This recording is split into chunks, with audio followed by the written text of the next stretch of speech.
Type of organisation structure या फिर हम इसको कह सकते हैं कि डिज़ाइन ऑफ ऑर्गेनाइजेशन स्ट्रक्चर यानी कि ऑर्गेनाइजेशन का जो स्ट्रक्चर होगा वो किस टाइप का होगा, किस डिज़ाइन का होगा और वो डिपेंड करता है कि किस टाइप की एक्टिविटीज़ जो है ऑर्गेनाइजेशन में परफॉर्म की जा रही है। और डिफरेंट टाइप ऑफ एक्टिविटीज़ जो परफॉर्म की जाती है ऑर्गेनाइजेशन में उसके बेसिस पे ब्रॉडली हम दो टाइप का स्ट्रक्चर वहाँ पर फॉर्म कर सकते हैं, that is functional structure and second is divisional structure. तो इन दोनों को हम यहाँ पर एक एक करके देखते हैं। तो सबसे पहले है फंक्शनल स्ट्रक्चर। देखिए फंक्शनल स्ट्रक्चर यानी कि जब ऑर्गेनाइजेशन में जो सिमिलर टाइप के जॉब्स होते हैं, सिमिलर और रिलेटेड जॉब्स होते हैं, जब आप उनकी ग्रुपिंग कर देते हो तो एक डिपार्टमेंट बन जाता है और उस डिपार्टमेंट को हम फंक्शनल डिपार्टमेंट कहते हैं।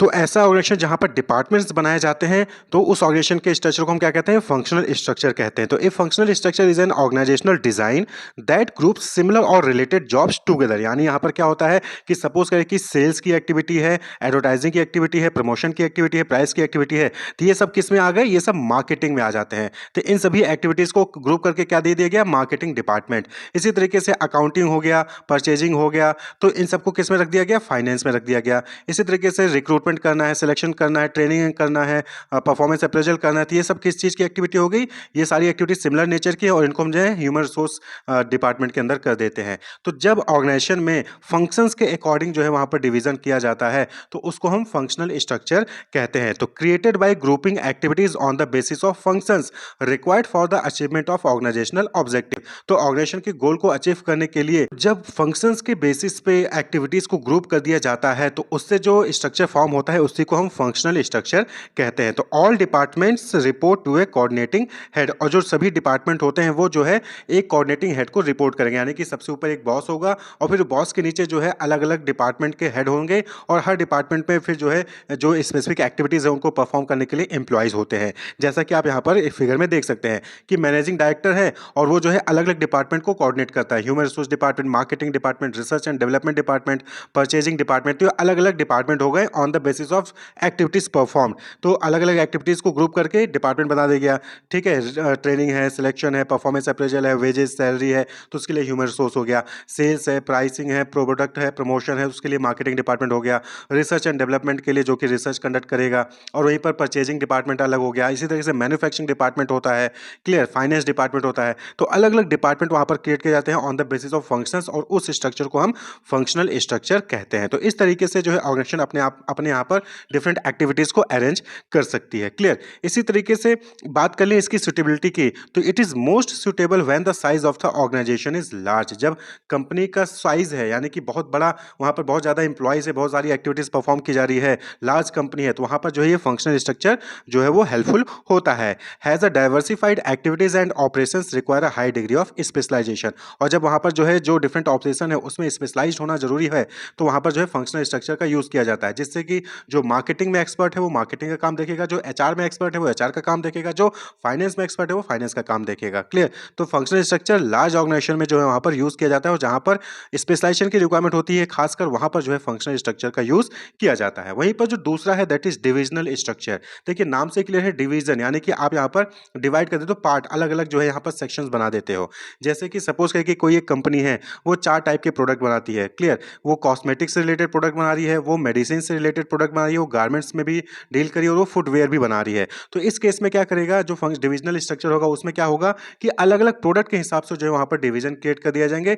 हर प्रोडक्ट के लिए डिविजनल हेड होगा और उसके अंदर जो है डिफरेंट फंक्शंस परफॉर्म किए जाएंगे। तो structure in which activities are grouped on the basis of product और जियोग्राफिकल टेरिटरीज। यानी कि किसी कंट्री, कोई ऑर्गेनाइजेशन है उसका कंट्री में जो है अलग अलग रीजन में जो है उसका वहां पर ऑपरेशन चल रहा है, मैन्युफैक्चरिंग एक्टिविटी परफॉर्म की जा रही है, तो वो क्या करेगा कि साउथ के लिए अलग डिवीजन क्रिएट कर देगा, नॉर्थ के लिए अलग डिवीजन क्रिएट कर देगा, ईस्ट के लिए अलग डिवीजन क्रिएट कर देगा। तो ये डिविजनल स्ट्रक्चर हो जाता है। तो जहां पर प्रोडक्ट के हिसाब से या फिर जियोग्राफिकल टेरिटरीज के एरिया के हिसाब से आप जो है जब वहां पर आप जो है डिवीजन क्रिएट कर देते हो तो वही चीज डिविजनल स्ट्रक्चर कहलाता है। The organisation structure comprise of separate business unit और डिविजन। यानी कि प्रोडक्ट जो है कॉस्मेटिक्स से अगर कोई प्रॉब्लम आती है तो कॉस्मेटिक डिवीजन देखेगा, फुटवेयर से रिलेटेड कोई डिसीजन मेकिंग करना है तो फुटवेयर जो है डिवीजन देखेगा। तो डिविजनल स्ट्रक्चर और यहाँ पर जो हर डिवीज़न होगा, वहाँ पर एक डिविज़नल मैनेजर भी अपॉइंट किया जाता है। जैसे कि आपने अभी फंक्शनल में देखा कि वहाँ पर क्या होता है कि जो मैनेजिंग डायरेक्टर होता है, फिर वो हर फंक्शनल हेड को जो है वहाँ पर कोऑर्डिनेट करता है। यहाँ पर इसी तरीके से हर डिवीज़न के लिए एक डिविज़नल मैनेजर अपॉइंट कर दिया जाए, जो कि उस डिवीज़न के लिए उसकी परफॉर्मेंस को वो मॉनिटर करेगा, उसकी परफॉर्मेंस के लिए रिस्पॉन्सिबल होगा और उसके पास उसको कंट्रोल करने के लिए अथॉरिटी भी होगी। यानी कि जो फुटवियर का डिविज़नल मैनेजर होगा, उसको जो है कॉस्मेटिक के डिविज़नल मैनेजर से कोई लेना-देना नहीं है। कॉस्मेटिक की performance cosmetic divisional manager handle करेगा, फुटवियर की परफॉर्मेंस की रिस्पॉन्सिबिलिटी फुटवियर के डिविज़नल मैनेजर की होगी। तो अलग-अलग डिविज़नल मैनेजर होंगे, अलग-अलग प्रोडक्ट वाइज़, जियोग्राफिकल वाइज़ वहाँ पर डिविज़नल मैनेजर्स होते हैं, जो कि वो अपने-अपने डिवीज़न के लिए रिस्पॉन्सिबल होते हैं, उसकी परफॉर्मेंस के लिए रिस्पॉन्सिबल होते हैं और उनको उसके अकॉर्डिंग अथॉरिटी दी जाती है। कॉस्मेटिक का डिविज़नल मैनेजर फुटवियर के डिविज़नल मैनेजर के पास जाके कोई भी वहाँ पर रिस्ट्रिक्ट नहीं कर सकता या फिर उनको जो है वहाँ पर इंटरफेयर नहीं कर सकता है। क्लियर? तो हर डिवीज़न में हर डिविज़नल मैनेजर अपॉइंट कर दिया जाता है और उसके बाद हर डिवीज़न में फंक्शनल स्ट्रक्चर को भी जो है वहाँ पर एडॉप्ट किया जाता है। क्लियर? डिविज़नल स्ट्रक्चर कहाँ पे सूटेबल होता है? For those business enterprises where a large variety of product are manufactured using different productive resources. तो जब लार्ज नंबर ऑफ प्रोडक्ट आप जो है डील कर रहे होते हो, तो प्रोडक्ट के अकॉर्डिंग आप अलग-अलग डिवीज़न बना देते हो, फिर हर डिवीज़न में जो है वहाँ पर फंक्शनल स्ट्रक्चर को आप एडॉप्ट करते हो। जैसे कि आप फिगर में देख सकते हैं कि यहाँ पर क्या है, मैनेजिंग डायरेक्टर है, जो कि अलग-अलग डिवीज़न को कोऑर्डिनेट करता है, कॉस्मेटिक, मेडिसिन, गारमेंट, फुटवियर। फिर उसके बाद कॉस्मेटिक के अंदर देखेंगे तो वहाँ पर फंक्शनल स्ट्रक्चर आपको देखने को मिल जाएगा। क्लियर? फंक्शनल स्ट्रक्चर यानी कि वहाँ पर जो है फंक्शंस के अकॉर्डिंग जो है वहाँ पर डिवाइड कर दिया गया, प्रोडक्शन, परचेज़, मार्केटिंग, फाइनेंस, इस तरीके से।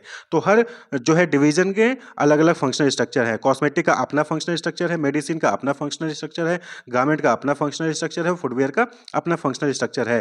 क्लियर? तो फुटवियर का जो प्रोडक्शन डिपार्टमेंट होगा, वो गारमेंट के या फिर मेडिसिन या फिर कॉस्मेटिक के प्रोडक्शन डिपार्टमेंट के लिए जिम्मेदार नहीं होगा, उसकी उसकी रिस्पॉन्सिबिलिटी नहीं होगी, उसकी रिस्पॉन्सिबिलिटी सिर्फ फुटवियर के लिए है। क्लियर?